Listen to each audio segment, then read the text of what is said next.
ओम नमो भगवते वासुदेवाय।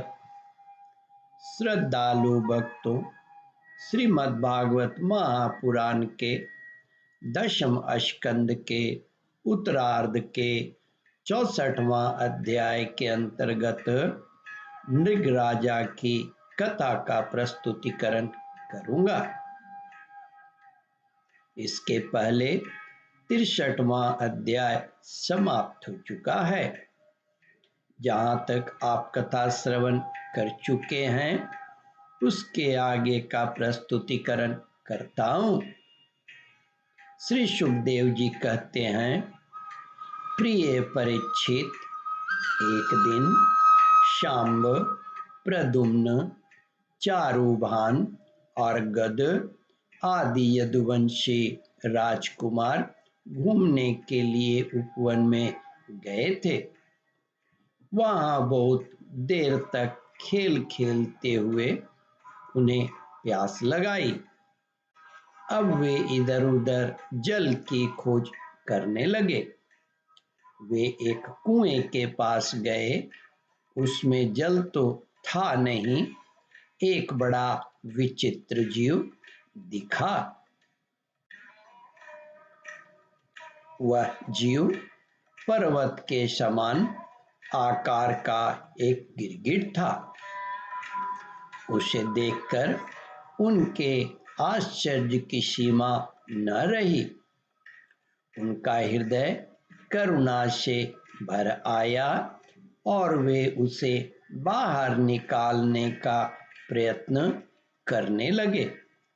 परंतु जब वे राजकुमार उस गिरे हुए गिरगिट को चमड़े और सूत की रस्सियों से बांधकर बाहर न निकाल सके, तब कुतूहलवश उन्होंने यह आश्चर्यमय वृतांत भगवान श्री कृष्ण के पास जाकर निवेदन किया।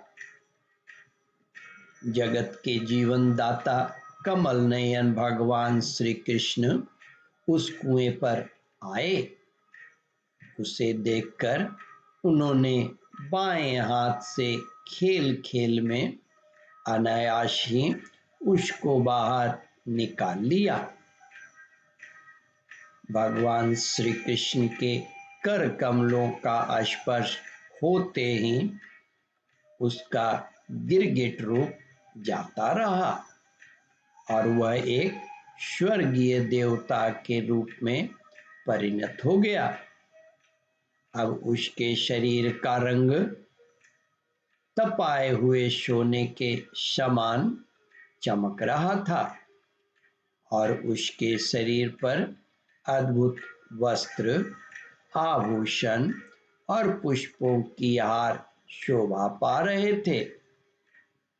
यद्यपि भगवान श्री कृष्ण जानते थे कि इस दिव्य पुरुष को गिरगिट योनि क्यों मिली थी, फिर भी वह कारण सर्वसाधारण को मालूम हो जाए, इसलिए उन्होंने उस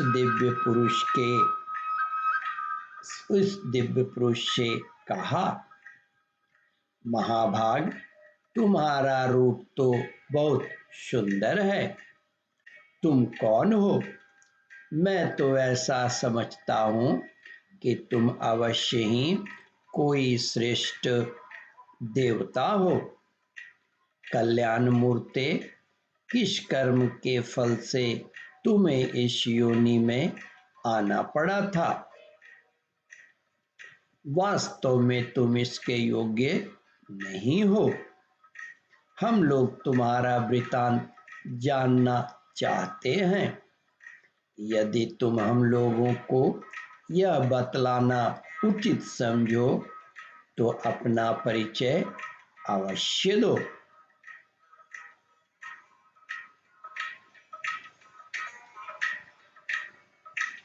श्री सुखदेव जी कहते हैं, परीक्षित, जब अनंत मूर्ति भगवान श्री कृष्ण ने राजा नृग से क्योंकि वे ही इस रूप में प्रकट हुए थे।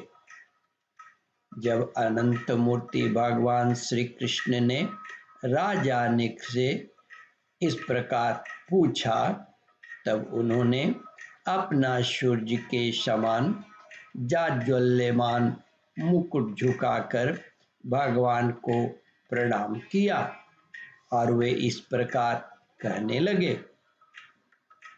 राजा नृग ने कहा, प्रभो, मैं महाराज इक्ष्वाकु का पुत्र राजा नृग हूँ।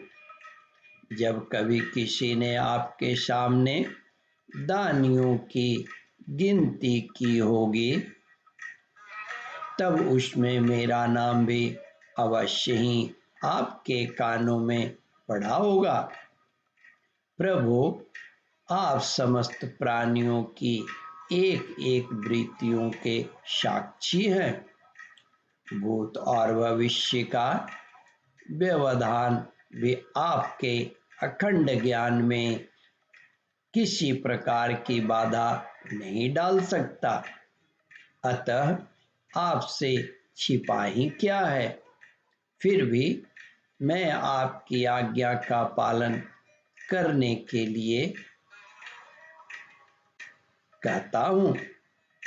भगवान, पृथ्वी में जितने धूलि कण हैं, आकाश में जितने तारे हैं और वर्षा में जितनी जल की धाराएं गिरती हैं, मैं उतनी ही गौएं दान की थीं।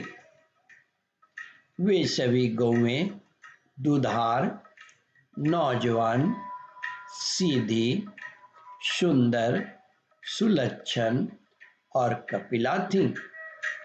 उन्हें मैंने न्याय के धन से प्राप्त किया था। सबके साथ बछड़े थे। ओम परमात्मने नमः। श्रद्धालु भक्तों, इस कथा को ध्यान पूर्वक श्रवण, मनन और इसका चिंतन करें। इस कथामृत का रसास्वादन अपने बंधु बांधवों को भी करावे। इस वीडियो को शेयर और सब्सक्राइब करें। ओम परमात्मने नमः।